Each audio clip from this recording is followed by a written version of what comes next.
bulannya. Dan tak lupa pula salawat berangkaikan salam kita panjatkan kepada pucuk pimpinan umat, yakni baginda Nabi besar Muhammad SAW, dengan mengucapkan Allahumma shalli ala Muhammad wa ala ali Muhammad. Terima kasih banyak saya ucapkan kepada ibu-ibu yang telah sempat hadir pada pagi hari ini. Sebelum kita mulai pembelajaran kita pada hari ini, kita ucapkan bismillah sama-sama ya ibu-ibu ya. Bismillahirrahmanirrahim. Apa kabar ibu-ibu? Alhamdulillah, luar biasa. Allahu Akbar. Alhamdulillah, masih dalam keadaan sehat ya ibu-ibu ya. Iya, Masih Bu. semangat ibu-ibu? Semangat, Bu. Selamat pagi. Pagi. Lebih semangat lagi. Selamat pagi. Pagi. Oke. Ibu-ibu masih ingat tepuk P2K2? Masih, Bu. Oke. Tepuk P2K2. Pertemuan, peningkatan, kemampuan keluarga. Oke, hari ini kita akan membahas tentang modul 2 ya ibu ya, yaitu pengelolaan keuangan dan perencanaan usaha. Adapun tujuan pembelajaran kita pada pagi hari ini itu yang pertama, mampu merencanakan pinjaman dengan matang. Yang kedua, memiliki keterampilan untuk memilih tempat meminjam yang sesuai kebutuhan. Yang ketiga, menyadari menabung dapat menjadi salah satu cara mencegah berutang kembali. Yang keempat, mengetahui pilihan cara dan tempat menabung yang sesuai dengan kebutuhan. Oke ibu, apakah masih ingat materi kita yang bulan lalu? Masih, Bu. Tentang apa ibu? Tentang mengelola keuangan keluarga, Bu. Iya, apakah sudah diterapkan di rumahnya? Sudah. Ya, Ibu Tika, apa yang sudah diterapkan, Bu? Saya menggunakan catatan kas harian dalam mengelola keuangan keluarga, Bu, biasanya. Ya, bagus ya Ibu Tika ya. Bu. Berarti Ibu Tika sudah menerapkan pembelajaran kita pada bulan lalu ya, Bu ya. Iya, sudah, Bu. Untuk menggunakan catatan kas Kas harian. Iya. Untuk mengelola keuangan Keluarga keluarga saya, Bu ya. Coba ada yang lain Ibu-ibu? Kalau saya menggunakan sistem amplop dalam mengelola keuangan keluarga, Bu. Ya, bagus ya Ibu Mela ya. Jadi Ibu Mela juga sudah menerapkan dalam mengelola keuangannya menggunakan sistem amplop. Ya, bagus ya Ibu. Sekarang kita menonton video dulu ya Ibu ya.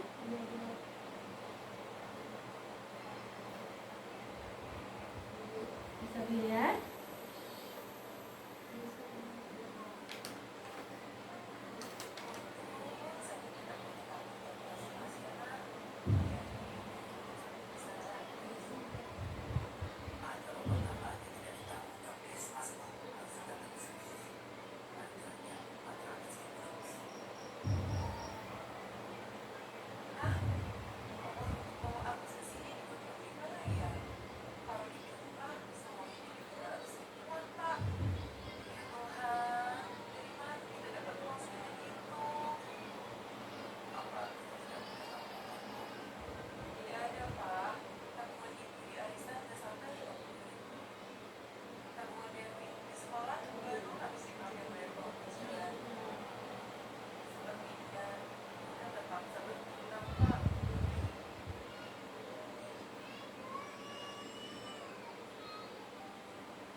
saya sih jangan berhutang ya Bu, karena kalau berhutang nanti bisa merugikan kita di waktu yang akan datang. Apalagi berhutang itu sama rentenir.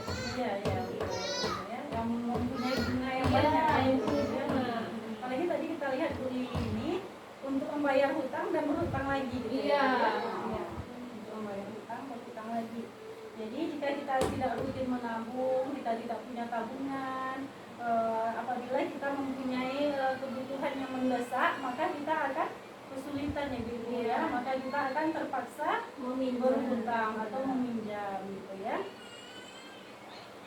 Dan apabila hutang tidak kita kelola dengan cermat, maka bisa membawa masalah yang sangat besar seperti dari tadi ya. Nah, sekarang kita lihat pada poster ini itu ada 5 hal yang harus kita perhatikan sebelum meminjam. Nah, kita lihat di sini itu untuk apakah kita meminjam? Coba dibaca Ibu kita. Sebaiknya hanya untuk memenuhi kebutuhan, bukan keinginan, atau untuk kegiatan produktif. Ya, sebaiknya hanya untuk memenuhi kebutuhan, bukan keinginan, atau untuk kegiatan produktif. Apa contohnya kebutuhan Ibu kita? Kebutuhan kita tuh seperti kebutuhan ya Bu, kebutuhan kita seperti pangan, papan, itu termasuk kebutuhan sih Bu. Tapi kalau misalnya keinginan itu misalnya seperti ya kita inginkan cuma tidak terlalu mendesak seperti itu. Ya. Jadi kebutuhannya mungkin beras Iya, habis di rumah beras. gitu ya. Jadi nggak apa-apa kita meminjam. Kalau keinginan mungkin untuk beli baju baru, Iya, mungkin beli ada baju. pesta keluarga Iya. mungkin. Nah, kita meminjam duit Iya. untuk beli baju itu nggak usah ibu-ibu ya. Nah, kalau bisa dihindari dulu ya, ibu ya. Oke, selanjutnya apakah ada cara lain yang bisa dilakukan sebelum berhutang? Coba Ibu Mela dibaca. Jika ada, gunakan tabungan atau aset terlebih dahulu. Ya, jika ada, gunakan tabungan atau aset terlebih dahulu. Nah, tadi yang saya bilang tadi, kalau bisa kita mempunyai tabungan, ibu-ibu ya. Jadi kalau ada kebutuhan yang mendesak, kita bisa menggunakan tabungan. Atau mungkin ada aset yang kita miliki, Emas kan tadi juga emas ya. mungkin ya. Atau seperti anak Ibu Lili tadi yang sakit, kalau misalnya ada emas kan bisa kita jual ibu-ibu ya. Jadi tidak perlu kita meminjam. Selanjutnya, berapa besar kita perlu meminjam? Sesuaikan jumlah pinjaman dengan kemampuan kita untuk membayarnya. Hitunglah berdasarkan jumlah pendapatan kita. Nah, jadi di sini kita meminjam itu tidak boleh lebih dari pendapatan kita. Jadi seperti itu ya Bu. Selanjutnya, bagaimanakah kita dapat membayar kembali pinjaman? Itu sesuaikan waktu pengembalian pinjaman dengan pola pendapatan kita, tetap atau tidak, musiman atau tidak. Selanjutnya, kemanakah kita dapat meminjam? Bandingkan tempat-tempat meminjam yang ada. Carilah tempat meminjam dengan total pengembalian yang paling murah. Nah, jadi di situ kita bisa memilih. Mungkin keluarga terlebih dahulu, ya. Nah, dapat kita lihat di sini. Itu ada saudara, kerabat terdekat. Itu biasanya tidak pakai bunga ibu ya, pengembaliannya. Selanjutnya itu ada rentenir, termasuk bank keliling, kelompok simpan pinjam, di arisan mungkin, PKK, arisan PKH. Selanjutnya itu ada koperasi simpan pinjam, dan selanjutnya itu ada bank pasar. Nah, kita bisa memilih di situ mana yang bunganya kira-kira lebih rendah, pengembaliannya lebih rendah. Oke, gimana kalau kita SDK dulu ibu-ibu? Boleh Bu. Oke, siap ya ibu-ibu ya? Siap Bu. Oke, Bu.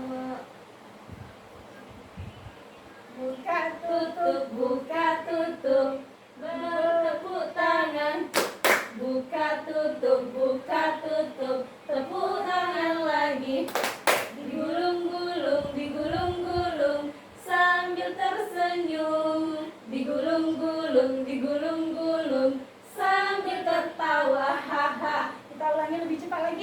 Oke Bu. Buka tutup, bertepuk tangan. Buka tutup, tepuk tangan lagi.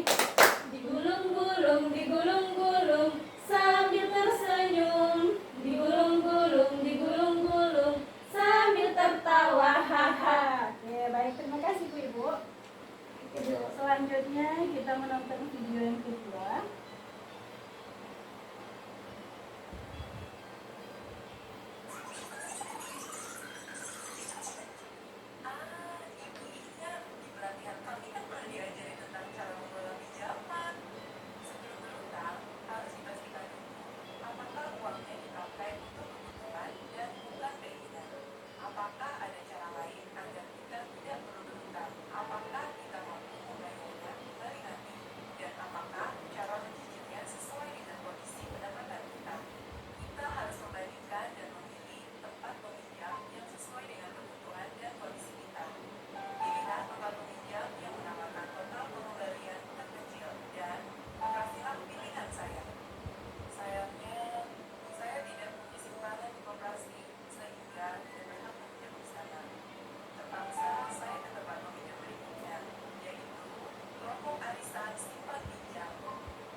Apa yang dapat disimpulkan Ibu dari video yang kita tonton tadi? Dari video yang saya lihat tadi, ketika kita sudah mendapatkan ilmu dari bagaimana kita untuk meminjam, dan kita di situ bisa melihat bahwa menabung itu sangat penting. Ya, benar. Jadi dapat kita lihat di situ tadi. Bagus ya Bu Mela ya. Terima kasih Bu Mela. Dapat kita simpulkan bahwa meminjam dengan rencana yang tepat itu dapat menyelesaikan masalah dengan keuangan. Itu sajalah gunanya kita harus berjaga-jaga dengan cara menabung. Menabung itu harus rutin ya Ibu-ibu ya. Walaupun sedikit tetapi kita harus konsisten dalam menabung. Ada yang mau dipertanyakan Ibu-ibu? Tidak Bu. Tidak, sudah paham semuanya. Sudah paham, Ibu-ibu ya. Saya berharap dengan pembelajaran kita pada pagi hari ini, Ibu-ibu dapat menerapkannya di rumah masing-masing Ibu-ibu ya. Siap Bu. Ya, oke, baik. Mungkin sampai di sini dulu pertemuan kita pada pagi hari ini. Lebih dan kurangnya saya mohon maaf. Saya sudahi dengan assalamualaikum